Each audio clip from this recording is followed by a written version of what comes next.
বাংলাদেশের কাছে ২০০ কোটি টাকা পায় ভারত।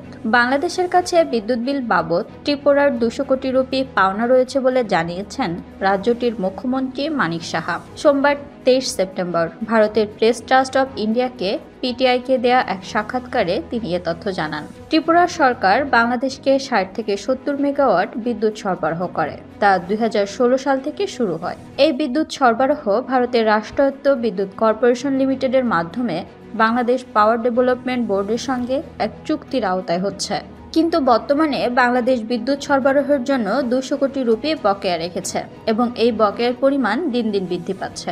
এ বিষয়ে মুখ্যমন্ত্রী বলেন, আমরা আশা করছি বাংলাদেশ তাদের বকেয়া পরিশোধ করবে যেন বিদ্যুৎ সরবরাহে কোনো বিঘ্ন না ঘটে। তবে এখন পর্যন্ত বিদ্যুৎ সরবরাহ বন্ধ করার বিষয়ে কোনো সিদ্ধান্ত নেওয়া হয়নি। তিনি আরও জানান, ত্রিপুরা রাজ্যের বিদ্যুৎ উৎপাদন কেন্দ্রের কিছু যন্ত্রপাতি বাংলাদেশ ভূখণ্ড দিয়ে চট্টগ্রাম বন্দর থেকে আনা হয়েছিল।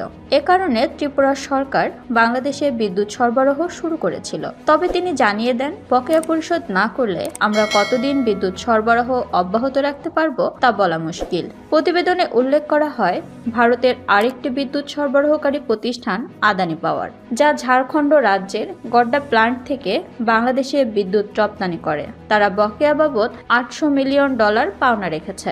এর কারণে তারা গত আগস্টে ১৪০০-১৫০০ মেগাওয়াট থেকে সরবরাহ কমিয়ে ৫২০ মেগাওয়াটে নামিয়ে এনেছে। এছাড়া বাংলাদেশের সঙ্গে সীমান্ত পরিস্থিতি নিয়েও মানিক সাহা বলেন, ত্রিপুরায় এখনো বড় ধরনের অনুপ্রবেশ ঘটেনি, তবে সীমান্ত পরিস্থিতি নিবিড়ভাবে পর্যবেক্ষণ করা হচ্ছে। তিনি বাংলাদেশের নিরাপত্তা লঙ্ঘনের ঘটনাতেও কঠোর ব্যবস্থা নিয়েছেন।